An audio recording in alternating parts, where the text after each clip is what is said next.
We begin today the Gemara on Daf Chav Beis Amud Beis, towards the bottom of the Yamud, where it says Rab Shimon Berebi. The Gemara here is discussing various different stories of Tanoim or different people that had a neder, that they needed a heter for this neder. And the Gemara discusses different teifanim, how you could find a heter for the neder. So we had the last story we learned yesterday was about an Amayra by the name of Rav Schaira. And the Gemara here is going to bring another story very similar to that previous story. Rab Shimon Berebi Havale Nidra Lemishra. Rab Shimon Berebi had a neder and he needed to annul this vow. One page before. Chav Beis Amud Beis. Asala Kamai de Rabbanon. So he comes in front of the Rabbanon to ask them to be mater his neder. Amri lei. So the Rabbanon said to him, Nadris adaita dahachi. When you made your neder, did you keep in mind that your neder includes also this and this circumstance? Amarin. He said, yeah, I kept that in mind. Adaita dahachi, did you keep in mind another detail, another circumstance, another thing that comes out of the neder that you made? So he said, yeah, I kept that in mind as well. Kamazimna, this happened a few times. They were trying to find all different things that he may have not thought about when he made the neder, and that would be the Pesach to open up his neder. They couldn't. And the Rabbanon were troubled by this. They couldn't figure out how to give him a Pesach or to be mater his neder. Mishimshe letula, metula leshimshe. They were walking and going from the sun to the shade, from the shade to the sun, trying to figure out what to do. What happened? Amale Botnes Bereid Abishal ben Botnes. So this individual by the name of Botnes, he was the son of Abishal ben Botnes. So he asks him, Mid Nadris Adaita the Mitzari Rabbanon, Mitula leshimshe, mishimshe letula. When you made your neder, did you keep in mind also that your neder is causing this circumstance right here now? That the Rabbanon that are trying to make a Pesach for your neder will have this tsar and they're walking from the shade to the sun and sun to the shade, not knowing what to do with themselves? Amaloi. So Rab Shimon Berebi said, no, this circumstance I didn't have in mind. B'shayua. And they're up. So now they found a Pesach that he didn't have this in mind, but he made the neder, so therefore the neder is allowed. Rab Shmuel, Gemara is going to discuss this in a minute. I'll get back to this in a second. Gemara brings another story. Rabbi Shmuel bar Rabbi Yosi Havale Nidra LeMishra. Rabbi Shmuel bar Rabbi Yosi had a neder also that he was looking to create a heter for. Asla Kamayi the Rabbanon. He came to the rabbis. Amri lei. So they asked him, Nadris adaita dahachi. Did you make the neder having this circumstance in mind? Amaluin, yes, I had it in mind. Nadris adaita dahachi, did you make it having this in mind? Amaluin, he said yes. Kamazim, this happened a few times. Now, kivin the chaza hu katzra. There was this individual there, which was a katzra, which means a launderer. He was standing there. The mitztari Rabbanon. He saw that the Rabbanon are very pained by this, that they can't help this. They can't help Rabbi Shmuel, Rabbi Yosi. So what did he do? Machyeh be'ochle de katzri. They took a tool that they used for their laundry, and they what's it called? A sprinkler, okay, and they took it and they hit him on his head. Why are you causing the Rabbanan such trouble? Amar. So now, Rabbi Shmuel Rabbi Yosi said, "Adaita the machali katzri loy nadri." That this what happened to me is a result of my neder. That this launderer is going to hit me on my head. I did not make this neder. And v'shari el nafshay. So now with this, he was able to be matter the neder for himself.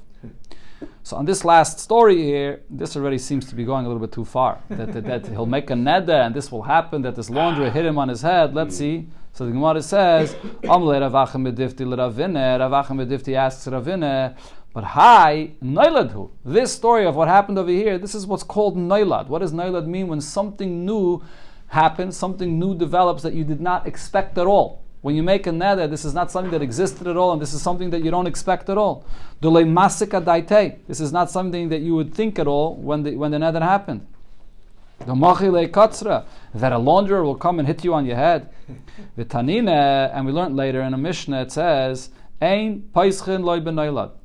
can't have a Pesach, you can't be mater and neder with something which is nailad, which is completely unexpected and something new that takes place out of the ordinary. Okay, so as the Ran explains, the Gemara is asking this question specifically on the last story here that happened with this launderer that hit him on his head, and not with the other previous stories when he had pain that the Rabbanon could not be mater his neder. That's not called nailad. the fact that you come to a Rav to be mat neder, and the Rav has a hard time finding a way how to have a Pesach for the neder you made, that's usual. To make a Pesach for a neder is not necessarily so simple. When a person makes a neder, he makes the neder keeping in mind all different kinds of things that might happen, and he makes the neder anyways. So to find a neder is not so, to find a Pesach is not so pashut. So if the fact that he made the neder and he says that I didn't keep in mind that a Rav is going to have to be mated the neder will happen, that's a good Pesach, because that's not called Naila. That's not something which is out of the ordinary, unusual, that developed just now. That's something that if you would have realized, you should have thought about this during the time when you made the neder, because this is something you could have expected to happen. And if you did not think about it during the time when you made the neder, it's a good Pesach. Nailad means that it's something that you were not expected to think about when you made the neder, because it's not something that usually happens at all. It's a very unusual thing. So the fact that you didn't think about it during the neder is not a Pesach. That doesn't show that you made the neder not taking into account what's going to happen. This is not something that usually happens.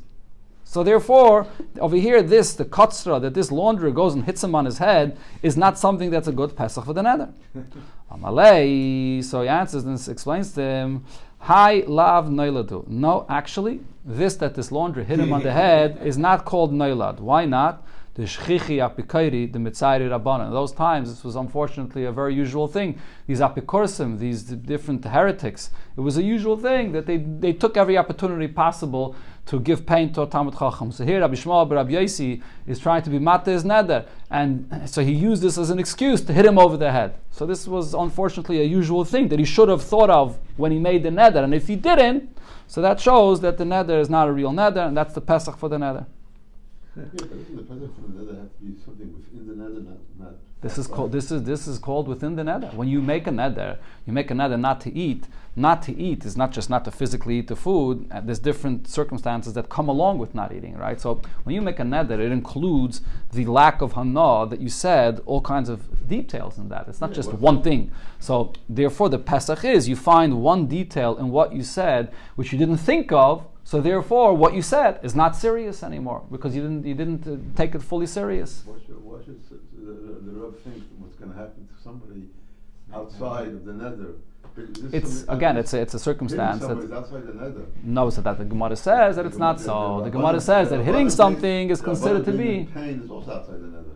But the Gemara says both of those results of what happens from your neder is expected, and it's usual. It's very possible that it could happen, and therefore it's considered to be a circumstance that's included in your neder, and you should have thought of it. And if you didn't, it's mevatel your neder. Okay, the next story the Gemara says the bisud Abaya, the wife of Abaya, Havala Hibrata. So she was previously married. This was actually her third marriage when she married Abaya. This is something we learned in the Gemara in Yevamis. It speaks about his wife. So she had a daughter from a previous marriage. So Hu Omar, Abaya said L'krivoihi, that she's a perfect shidduch for my relative. And he amra, l'krivoi, that is, that's how you read it. And he amra, and she said, l'kriva. She says, no, I wanted to marry my relative. So b'kitzur, there's an argument here regarding this daughter, who she should marry. Amallah, Abaye says to her, titzra hanasi aloch, my hana should be asa to you, I avres adatoi, if you're not going to listen to me, umintzivela l'krevach, and you're going to marry off your daughter to your relative. So he's trying to really force her to marry her to his own relative. What happened? Ozlis, his wife went, v'avris al daite, and she did not follow what Abaye wanted, v'intzv'lekreva, and he married her off to her relative. So now his neder takes effect. Abaye is a problem. His wife is also to him. Osla kamed Rav Yosef. Abaye came to Rav Yosef to be mata this neder.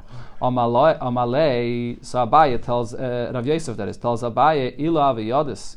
If you would have known the avris al daitach, that she would not listen to you, uminsava la lekriva, and she would marry off her daughter to her relative, mi adresa, would you make this neder that she should not be allowed to have anah from you? If you would actually know that she would go ahead and do this, would you make this neder? Oh my Lord! So Abaye says, of course not. I wasn't interested in asking my wife about anah. I just didn't want her to marry her off to her relative, and I figured I'll make this neder so that will stop her. V'shaya Rav Yosef, and Rav Yosef says, so this itself is a heter, that he didn't even really want to ask his wife on him. But the Gemara asks on this immediately, could you say that this is considered to be a heter for a neder? This is what the whole neder was. Over here, what's the heter for the neder? Did you really want your wife to be asaba not to you? But that he made that neder. He said that if my wife does not listen to me, so then she will become asaba not to me. That is what he said. All the other heterim by a neder that we spoke about is you say one thing, and then there's a certain circumstance that comes out from what you said. Did you keep that in mind? Did you not keep that in mind? But over here, this is the actual neder itself. So even if he says, I only did not want that she should marry the one that she's going to marry off to, but I didn't want the neder. But if this is the actual neder, how could you say that this is considered to be a heter to the neder? So the Gemara says, yes, this is considered to be a heter for the neder. And the Gemara brings a source from a Braisa v'hatanya. We learned in a Braisa, Maisa b'adam echad, there was a story with an individual.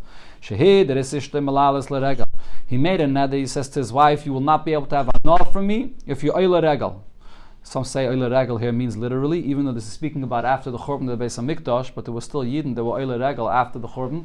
And others say oile regel doesn't mean to the Beis HaMikdash, but the oile regel that you find in the Gemara, it says that in the times of the Yom Tov, they would go to be oile regel, like you go to a Rebbe, or they would go to hear a drasha by a Rav or by the Rosh Hashiva.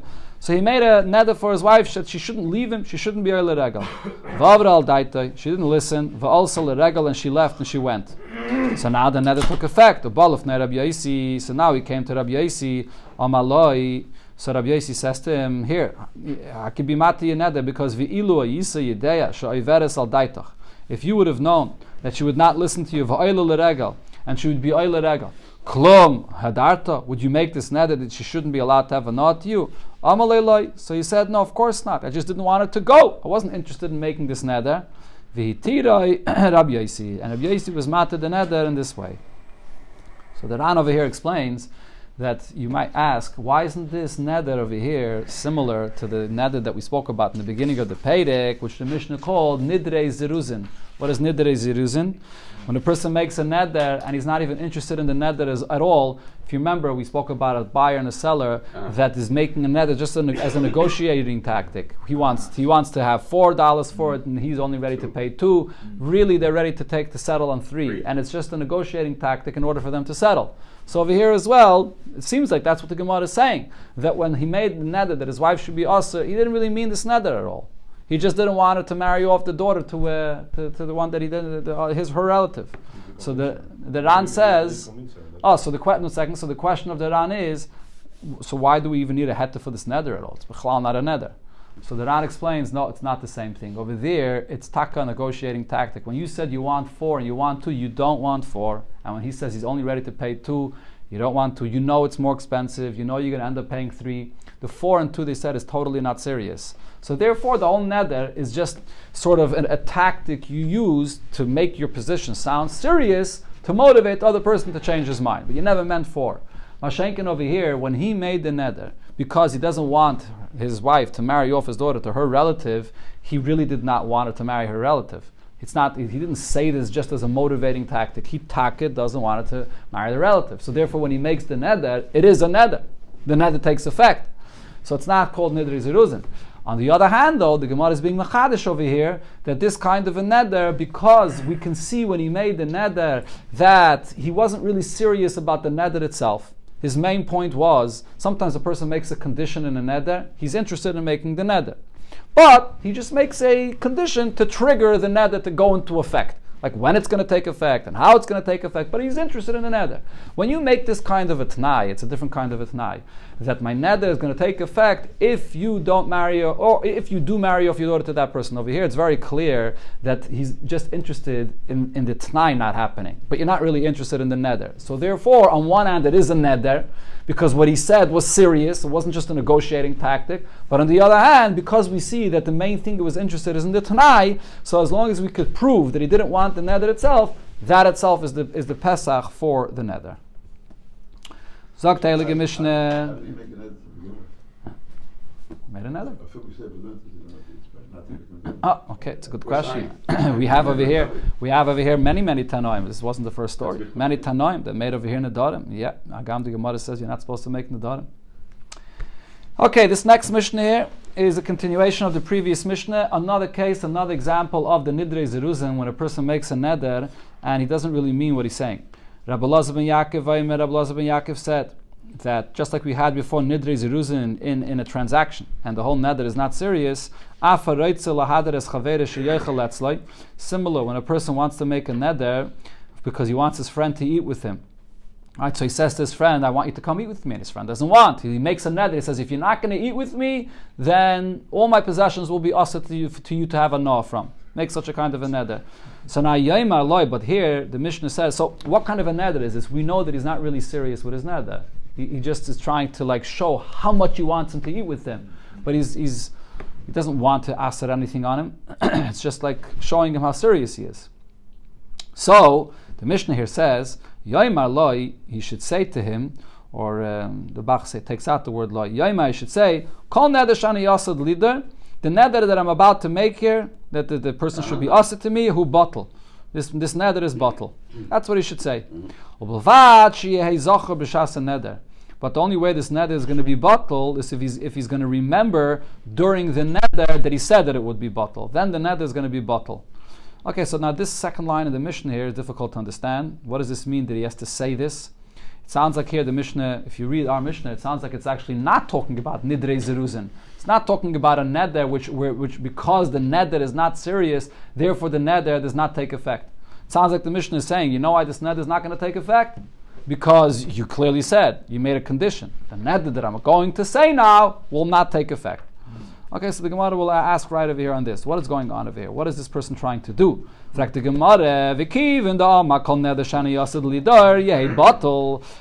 person says that the neder that I'm about to say is going to be bottle, this person is not going to listen to you. What are you trying to do? You're trying to motivate this person to come to eat with you. And therefore you're telling him, if you're not going to listen to me, you're not going to come eat with me, everything's going to be assur. And then you're saying right then, and the person hears you, and the neder that I'm making now is really bottle. It's not really a neder. So what's the point? What's the point of making such a neder? He's not going to come and eat with you. Okay, the Ran says the Gemara could have given, to this question that it asks here, the Gemara could have given a simple answer. That you make the neder loud and clear, that the person should hear you making this neder, so that will motivate him to come eat with you.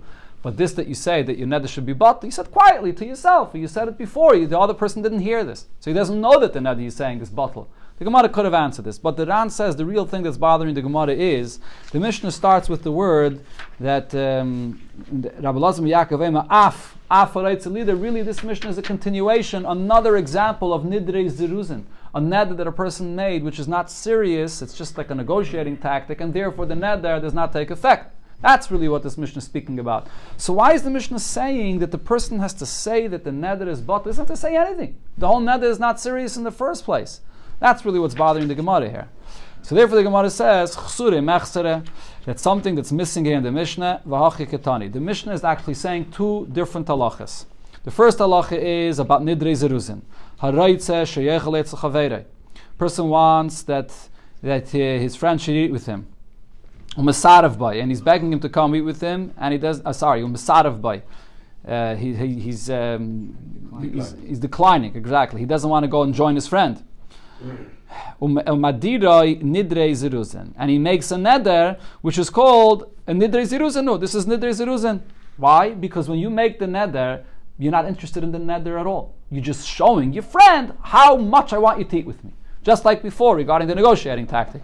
You're showing the buyer how much you're interested in this price in order that he should settle for 3 instead of for 2 that he was ready to pay, like we learned in the first Mishnah. So the whole neder is just no neder at all. That's the first din. The second din is person that doesn't want his nedarim of the entire year should take effect. So what does he do? He makes a condition at the beginning of the year. You should get up in the beginning of the year, and the Yomer should say, Call nidrei shani or nedarai shani ased leader. All of the nedarim that I will make in the future in this year, yehei bottle. I make now a condition that all of those nedarim should be bottle. He says this in the beginning of the year, and it's mevatel all the nedarim that he made later in the year. Ubulvad, we'll see, we'll get to that soon. Ubulvad yehei zachor b'shas neder. But this is only, when is it going to work? Only if, when he actually makes the neder, he remembers this condition that he made in the beginning of the year. So then the neder will be bottled. The Gemara asks on that logically that doesn't make sense. If he actually remembers the condition that he made in the beginning of the year, and he still goes ahead and makes the neder, so akre l'tnai. Doesn't that mean that he's uprooting that condition he made? He knows of the tnai that he said that it shouldn't take effect, and he's making the neder anyways. And the kayim le'le nidrei. So if so, the neder should take effect. Amar Abaye, so Abaye says, you're right, Tani, you're going to have to change the Girsa in the Mishnah and learn in the Mishnah, when do I say that when you make this condition in the beginning of the year that all your Nedarim should not take effect, that Tanai works is if when you're making your Neder, you did not remember of that Tanai you made in the beginning of the year, and that's why you made the Neder, but you already made a Tanai, and that Tanai is going to be Mavakli your Neder. But if you remember while you're making the neder, the t'nai that you said, and you still make the neder, that means that now you change the mind. Now you're removing that t'nai, and the neder will take effect. That is the pshat of Abaye in our Mishnah, so he has to change the girsa. Rava says, Lo'ilam k'damrina meikara. Really, you don't have to change the girsa. We could say, like we said in the Mishnah, that ubulvad sheyehei zochor, that he has to remember the t'nai that he made in the beginning of the year. So according to the Ran's pshat in this Gemara, Rav is not really coming to argue with what Abaye said. He agrees to Abaye, but what's bothering him is that he doesn't want to change the gears of the Mishnah. So he's going to give a different pshat of a different circumstance that happened that the gears of the Mishnah will fit. What are we talking about over here? He made the condition at the beginning of the year that no neder should take effect. But But then the thing is, now when he comes to make a neder, he actually remembers that he made such a condition in the beginning of the year, but he doesn't remember exactly what the condition was. The person that makes this condition in the beginning of the year, the way we do it in the beginning of the year, when we talk about the Nedarim of the beginning of the year, a person can make a neder like the Gemara said before. Kol nedare shani yasid lidai. He's making a neder, a t'nai that is, any neder that I make in the future should not take effect. But over here, what happened is, he made a t'nai in the beginning of the year only regarding certain nedarim. He said in the beginning of the year, either the person says, this year, I'm making a t'nai that I'm not going to make a neder to stop myself from drinking wine. Or I'm not going to make a neder regarding eating bread. He made a certain t'nai regarding a specific neder. But now, when he comes to make that neder, he doesn't remember regarding what neder his t'nai was. He knows he made a t'nai, again, that's the point. He knows he made a t'nai, but he can't remember specifically regarding what that t'nai was. So now what happens? Now, so now this person is making a neder, and he doesn't remember whether the t'nai he made that the neder should not take effect, whether it's regarding this neder that he's going to be saying now. So, if he remembers and says clearly, Zachor over here, according to this pshat, doesn't just mean he remembers, but he clearly says while he's making this neder, Va'amar, and he said, Al das harishayna ani neder. I'm making this neder on the condition, connect only based on the condition that I made in the beginning. So then, nidre les be'mamasha, then his neder will not take effect. If it actually turns out that t'nai that he made in the beginning of the year, for example, he made a t'nai, I'm not making any neder regarding not drinking wine this year, and it turns out that that's what he said, he made now a neder not to drink wine, so then the neder will not take effect, because he clearly said that I want that this neder should not be a neder, because of the t'nai he made in the beginning of the year. But lo yom al das harishayna ani neder. If he did not clearly say when he's making his neder now that I'm only making the neder now based on the condition that I made in the beginning of the year, then akre l'tnoi v'kayim l'nidre. So then, because this person remembers that he made a t'nai, and he's not spelling out clearly that my neder now should only be chal based on the t'nai that I made in the beginning of the year, so he uprooted his t'nai, and he's mekayim his neder. He remembers he made a t'nai, but he doesn't remember what that t'nai is, so the fact that he's not spelling it out, he's not saying clearly that this neder now should be in connection to that t'nai he makes, so the fact that he forgot what that t'nai was pertaining to doesn't bother him, and he wants to go ahead with his neder now anyways. So therefore, and over here, we could learn like the girsa that it says in the Mishnah. If he remembers the t'nai, the neder will not take effect. And if he does not remember the t'nai, the neder will take effect. So again, like I said before, he's not coming to argue with Abaye in a case where the person does not remember the neder at all. So then the neder will take effect. In a case where the person remembers exactly what that t'nai was in the beginning of the year, then the neder will take effect. right? Because he's uprooting that Tanai. But over here, he remembers, but he doesn't remember. He remembers that he made a Tanai, but he doesn't remember specifically regarding what it is. So in such a case, it will depend if the person is spelling out clearly that it should be according to that Tanai or not. That's the new pshat that Rava says in our Mishnah.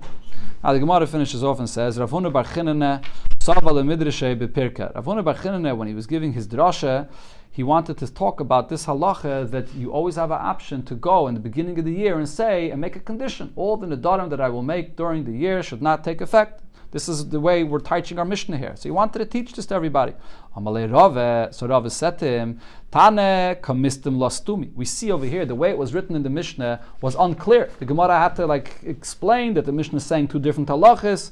The Gemara just said, Yoimar kol neder shani asad lider. The Mishnah never clearly said that we're talking about Rosh Hashanah at the beginning of the year, making this condition. So the Tana said this in a way which was disguised. Kedei, why? Kedei shelo yinigu kalas reish ben nedarim. In order for people not to be lightheaded about nedarim. They'll know about this Mishnah. They'll say, oh, I can make any net that I want because I just make a condition at the beginning of the year that the nether shouldn't take effect. So the Tana did not want people to know about this. And you want to go and darshan this in the drasha and tell everybody about this. So he didn't want to speak about it. So of course, this Gemara here is the source of this that we say Kol Nidrei every Yom Kippur. And you look here in the Ran, there's a beautiful Ran that talks about this Barichas regarding the Kol Nidrei. And the Ran brings two different versions of how the Kol Nidrei should be said. He says that the right version of the Kol Nidrei is, according to what we learn in our Gemara, that it's only going on the future Nedarim, for the future year. You're making a condition on Yom Kippur regarding all the Nedarim for the next year that they should not take effect. But he says to say Kol Nidrei regarding the Nedarim of the previous year, you can't be Mata Nedarim in this way from the previous year. If you want to be Mata Neder, we just finished learning the whole Sugya Barichas, how you Mata Neder. You have to go to a Rav.